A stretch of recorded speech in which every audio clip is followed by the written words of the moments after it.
মিনা প্রথমে ভাবলো তার ঠাকুমার কাছে যাবে। তারপরে ভাবলো যে না, তার ভাই একা একা খেলা করছিল তার পোষা ময়নাটির সঙ্গে, সেখানটায় যাবে। আর এদিকে মিনার ভাই কিন্তু তার পোষা ময়নাটির সঙ্গে গুলি দিয়ে খেলা করছে। মিনার পোষা ময়নাটি একটা গর্তের উপরে বসছিল আর মিনার ভাই কিন্তু গুলিগুলো ছুঁড়ে মারছিল। এভাবে করে তারা খেলা করছিল। তারপরে মিনা কিন্তু সেখানে চলে আসলো।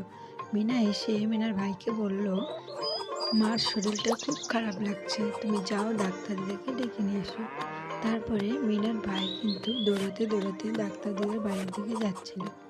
সে খুব তাড়াহুড়া করে ডাক্তার দিদার বাড়ির দিকে যাচ্ছিল। সে দৌড়াতে দৌড়াতে প্রায় নদীর পাড়ে চলে আসলো। আর কিছু দূর গেলে কিন্তু সে নদীর পাড়ে চলে আসবে। তারপরে তাও কিন্তু মিনার ভাই দৌড়াতে দৌড়াতে যাচ্ছে। যেতে যেতে এখন কিন্তু মিনার ভাই ডাক্তার দিদার বাড়িতে কিন্তু চলে আসলো। ডাক্তার দিদার বাড়িতে মিনার ভাই এসে ডাক্তার দিদাকে মিনার ভাই বলল, আমার মায়ের শরীর খুব খারাপ লাগছে, তুমি চলো আমার সঙ্গে। তারপরে ডাক্তার দিদা কিন্তু তার ভাইয়ের সঙ্গে যেতে রাজি হলো। তারপরে মিনার ভাইয়ের সঙ্গে ডাক্তার দিদা কিন্তু এখন তাদের বাড়ির দিকে যাচ্ছিল। সে যেতে যেতে একটা নদী পেল। নদীতে নৌকা করে তাদের ওপার যেতে হবে। তো মিনার ভাই তো ছোট, সে কখনো নৌকা চালায়নি। সে তাও ভয়ে ভয়ে ধীরে ধীরে নৌকাগুলো চালাতে চালাতে যাচ্ছে। আর নৌকার সামনে কিন্তু একটা দুটো করে হাঁস চলে আসছিল। মিনার ভাই কিন্তু তখন আস্তে করে নৌকাটা চালাচ্ছিল।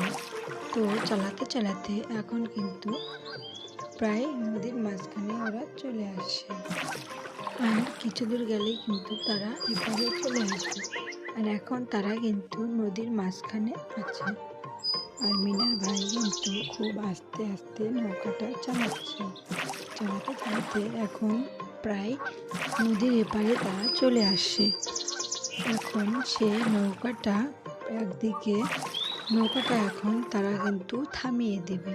থামিয়ে দিয়ে তারপরে মিনার ভাই নৌকা থেকে ডাক্তার দিদাকে নামিয়ে দিল। তারপরে কিন্তু কিছুক্ষণ পর তারা বাড়িতে চলে আসলো।